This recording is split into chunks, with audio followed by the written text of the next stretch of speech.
My heart was trying to beat its way out of my chest. You know the feeling? Like a trapped hummingbird that's had way too much sugar. I stood in front of a totally normal, totally boring hot dog stand. At least, it looked normal. But this wasn't just any hot dog stand. It was the secret entrance to the headquarters of the Quirks, Night City's greatest and weirdest superhero team. My hands were so sweaty I could probably have filled a water bottle. I clutched the crumpled invitation in my pocket, rereading the words for the 100th time. Leo Martinez, you are invited. Me, invited to meet actual superheroes. It felt like a dream, the kind you wake up from right before the good part. I took a deep breath, which probably didn't help much, and pushed the secret button disguised as a mustard dispenser. It made a squelching sound. For a second, nothing happened. I thought maybe it was a prank. Maybe some older kids had found out I was the world's biggest Quirks fan and decided to have a laugh.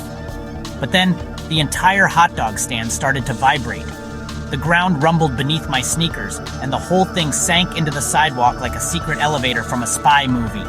Down, down, down I went, the smell of grilled onions and stale mustard slowly fading away, replaced by something that smelled like clean metal and ozone. It was happening. It was really happening. The ride down felt like it took forever. My stomach did a flip-flop, then another for good measure. I kept thinking about all the questions I wanted to ask them. How did Captain Comet learn to fly? Is it true that Ghostly can walk through walls? Does the human puddle really have to rehydrate every few hours? My brain was a fizzy soda bottle of questions, all shaken up and ready to explode. I was just a kid from the suburbs. I collected their action figures. I had posters of them all over my bedroom walls, and now I was about to meet them in person. What if I said something stupid? What if I tripped over my own feet? What if they thought I was just some annoying fanboy? The elevator finally shuddered to a stop with a gentle ding. The metal doors slid open, revealing a hallway that glowed with a soft blue light. This was it, the point of no return. My feet felt like they were glued to the floor. Part of me wanted to press the button to go back up, to run back to the safety of the normal world where superheroes were just pictures on a screen. But a bigger part of me, the part that had dreamed of this moment since I was 5, knew I had to keep going. I took one shaky step out of the hot dog stand elevator and into the home of legends. My adventure was just beginning, and I was terrified and more excited than I'd ever been in my entire life. The hallway opened up into a massive room. And when I say massive, I mean you could probably fit my entire school inside it, with room to spare for a football field. The ceiling was so high it looked like a night sky dotted with tiny lights that twinkled like stars. The air buzzed with energy, a low hum of powerful computers and strange technology. To my left, a wall of screens showed news reports from all over the world. One screen showed a cat being rescued from a tree, another showed a bank robbery being stopped. It was like watching a live feed of heroism. I just stood there, my mouth hanging open, trying to take it all in. This place was so much cooler than my bedroom. Everywhere I looked, there was something amazing. In one corner, there was a huge jet that looked more like a futuristic shark than an airplane. Next to it sat a sleek silver car that probably went faster than the speed of sound. Display cases lined the walls filled with weird gadgets and trophies from past victories. I saw a shrunken alien spaceship, a glowing crystal that pulsed with energy, and what looked suspiciously like the Scepter of Doom from last year's big villain fight. It was a museum of impossible things, a history of saving the world, all laid out right in front of me. I felt like I had stepped inside the comic books I loved so much. The sounds were just as incredible as the sights.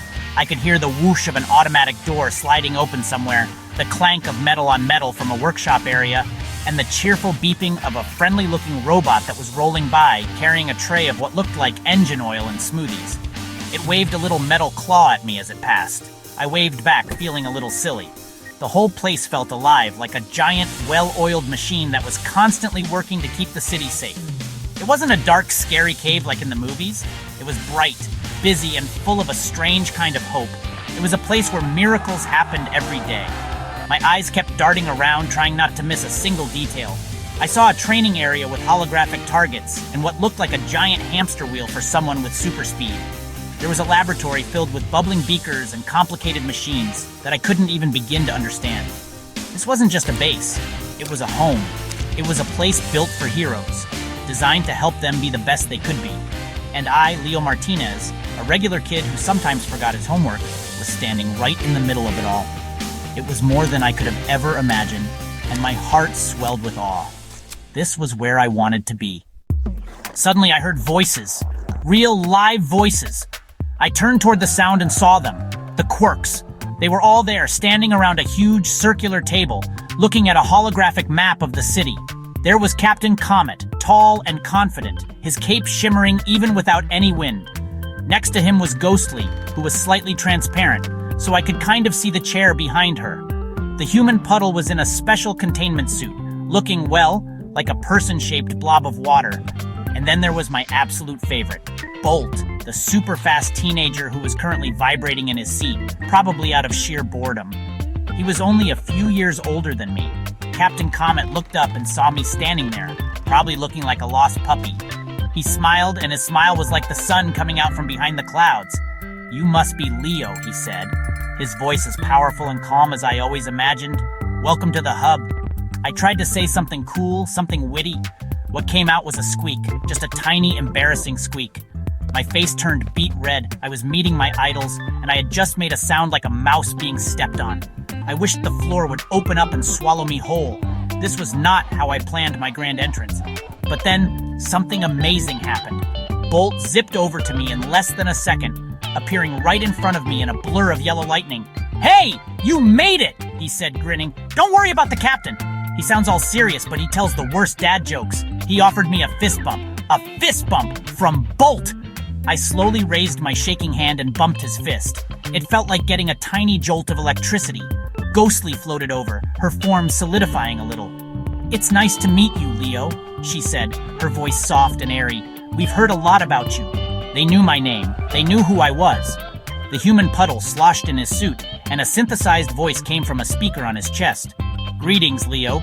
Would you care for a beverage? We have juice, soda, and purified H2O. I was standing in a room with the most powerful people on the planet, and they were offering me a juice box.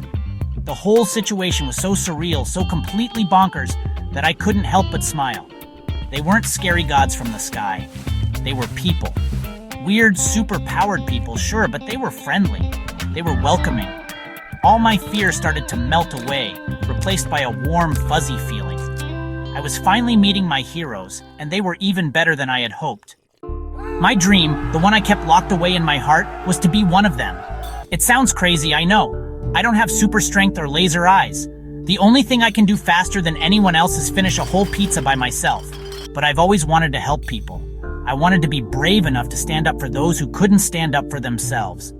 Seeing the Quirks in person, seeing how they were a team, a family, made that dream feel more real and more important than ever. It wasn't just about having powers. It was about having the courage to use whatever you have to make a difference. I wanted that more than anything. As I stood there, lost in my thoughts, Captain Comet gestured to an empty chair at the big round table. "We were just going over a few things," he said, "but we have time. Pull up a seat, Leo." An empty chair, at their table. It felt like being asked to sit with the gods on Mount Olympus, except with better lighting and fewer togas. My legs felt like jelly, but I managed to walk over and sit down. The chair was surprisingly comfortable. I looked around the table, at the faces of the heroes I had only ever seen on TV or in comics, and now I was sitting with them like I belonged. Bolt leaned over and whispered, "We heard you're pretty smart, that you've got a good eye for spotting patterns. The captain was impressed with that letter you sent about the puzzler's last scheme." My jaw dropped. The letter? I had sent a letter to their fan club address a few months ago, just rambling about my theory on how the puzzler was choosing his targets. I never thought anyone would actually read it, let alone the captain himself. You read that?" I stammered, pointing at my own chest like a fool. Captain Comet nodded, every word. "You were right, by the way. Your insight helped us catch him 2 days sooner." A warm feeling spread through my chest, chasing away the last of my nerves. It was a feeling of hope. Maybe I didn't need to fly or run at the speed of light.